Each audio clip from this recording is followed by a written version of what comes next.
Hi guys, welcome back to my channel and welcome to week 2 of How to Tell Your Story.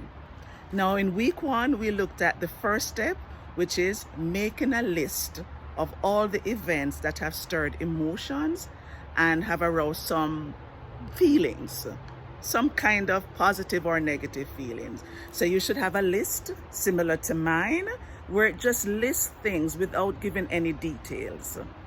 Now in step 2, week 2, what we're going to do is look at uncovering the struggle or the obstacles or the challenges. Now, if you didn't see week 1 and you're not sure about where we're going, it's going to be linked at the end of this video so that you will be able to see it. You'll also get a chance to like, share, comment, and subscribe, and especially subscribe. Now, at the end of the video, when you see my face, just click on it, and that will be the subscribe button. Now, let's talk about week 2. So, let's assume that you have found at least one event that you think aroused enough feelings and enough emotions, and let's say you decide that this is going to be your story.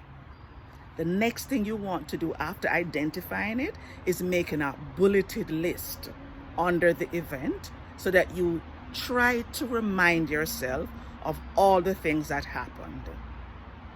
So your list may look something like mine. And what you're just basically doing is saying, these are the things that happened and these are the things that are important. But after you've done that, you now need to uncover your valley, uncover your struggles, uncover your challenges. Because a story is not a good story unless we know what the problem was. Unless there's a problem that you overcame, then that's not really a complete story. It's a story, yes, but it's not a complete story. And the idea is for your audience to be able to bond with you, to see you as a credible person, to say, I've been there just like this person. So you want to not just give a good picture, a picture of the good things that happen. You want to also tell the struggle. And that's what the hero's journey is about. So in today's video, I'm going to show you an example of what a story looks like when it doesn't uncover the valley and what it looks like when it uncovers the valley. In 1989, a few months before graduating from the University of the West Indies, I ran into my high school English teacher, Miss Daphne Morrison. Now, it was such a pleasure to see her. And I guess I still felt I had to be the good English student. So when she asked me if I was willing to teach at St. Hugh's for a while, I told her that even though I had never given teaching a thought, I would be willing to do it for 1 year just to see if I would enjoy it. It turns out that when I did go in the classroom and I taught for the first time, I fell in love. I found out that I really liked teaching. So when people ask me, how did I start teaching? I say, well, I actually ran into my high school teacher. She convinced me to teach for a year. And now that 1 year has become 31 years. Okay, so that's my story, but it's incomplete because it hasn't taken into consideration any problem.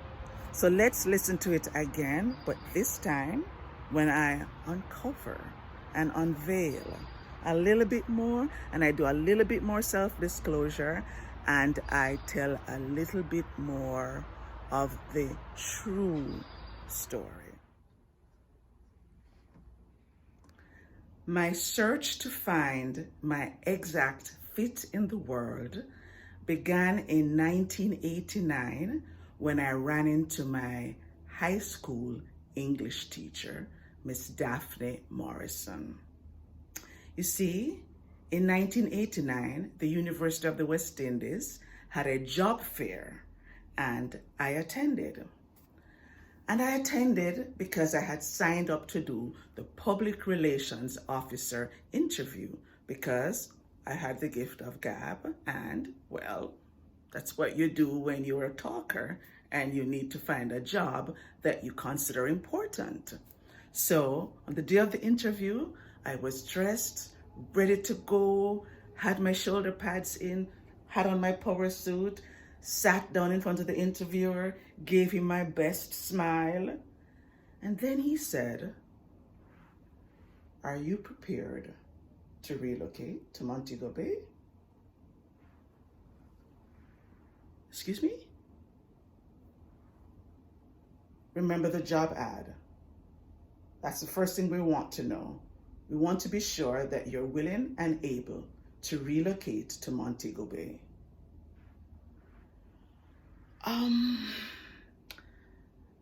No, I didn't see that in the ad. Okay, well, you didn't see it then, but now I'm letting you know. Now that you know, are you able or willing to relocate? I'm sorry. No, I'm not. So the interview ended. He thanked me for my time, and that was the end of that. Now, as I walked away from the interview, I found myself really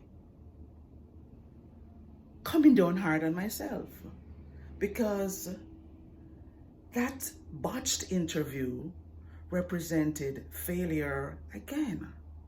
You see, this was year 5 at being at the University of the West Indies. The first 3 years were in natural sciences, and at the end of each year, I had failed. I had failed my courses, I had failed to tell my parents, and I had failed to cut a rat open. I could never muster the courage just to split a rat open.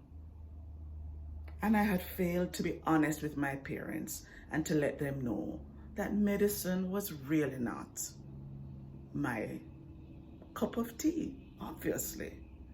So as I stood there and I was walking away from the interview, it was hard to not feel like I was failing again. Because having not read the job ad and having only applied for one job, I didn't know how I was going to tell my parents that I didn't have a job, because I didn't have a plan B. And it was bad enough that I wasn't going to be the doctor that they wanted me to be. I was going to be the public relations officer, and I was going to rise to the top, and I was going to make them proud, and I was going to give them something to boast to their friends about. And now I had nothing.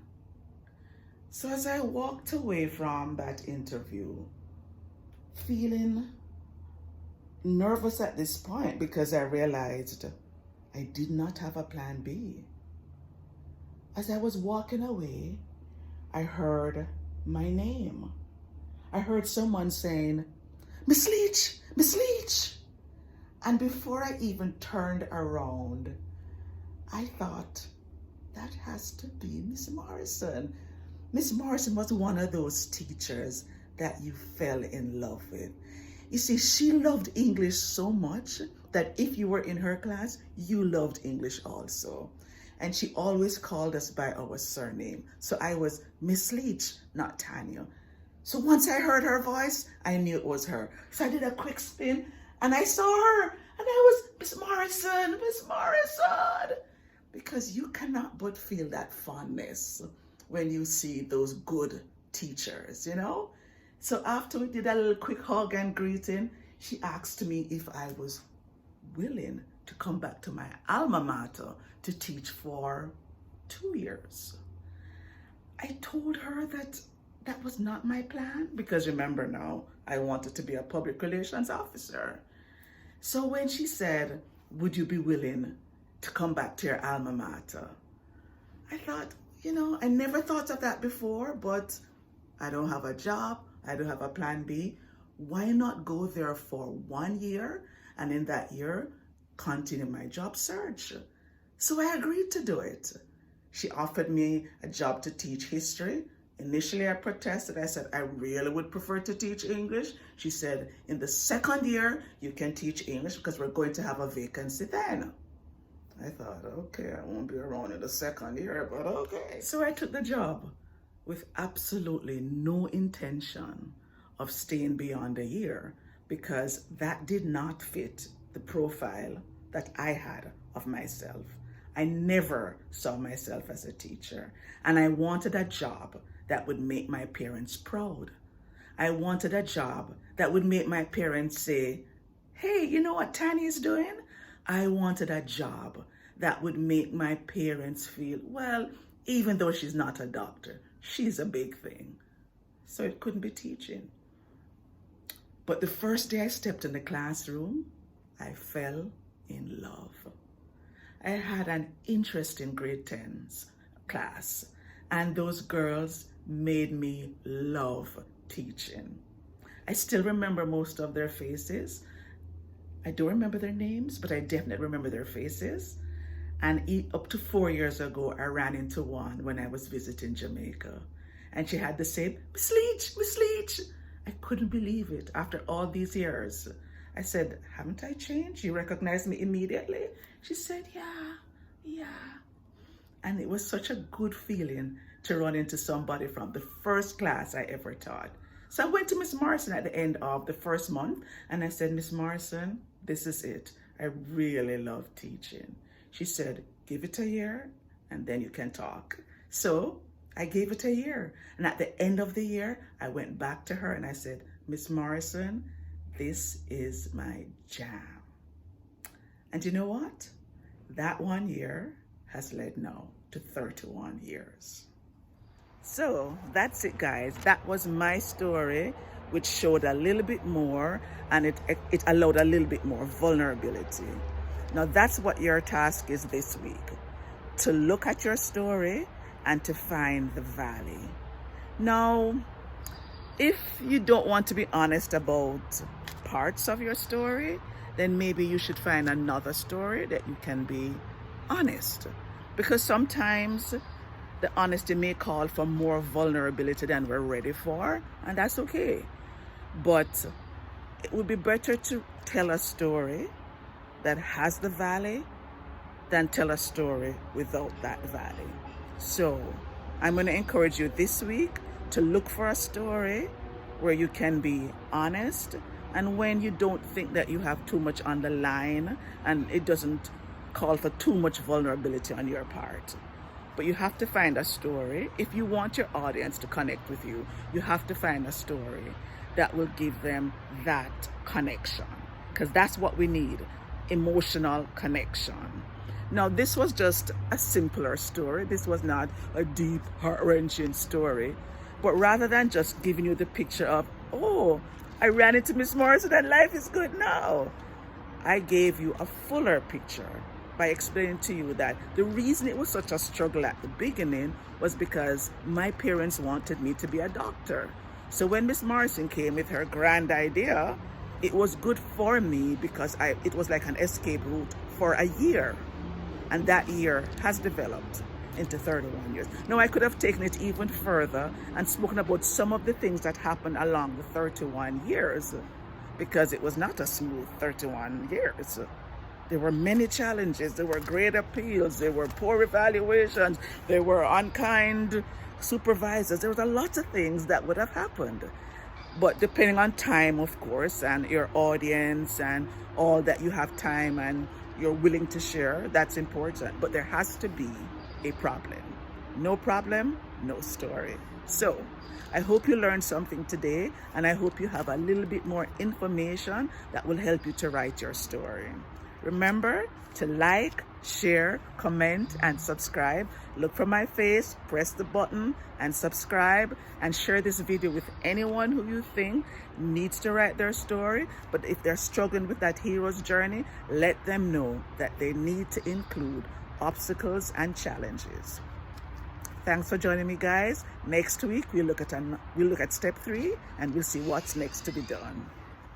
Thanks for joining me, and I'll see you in the next video. Bye for now.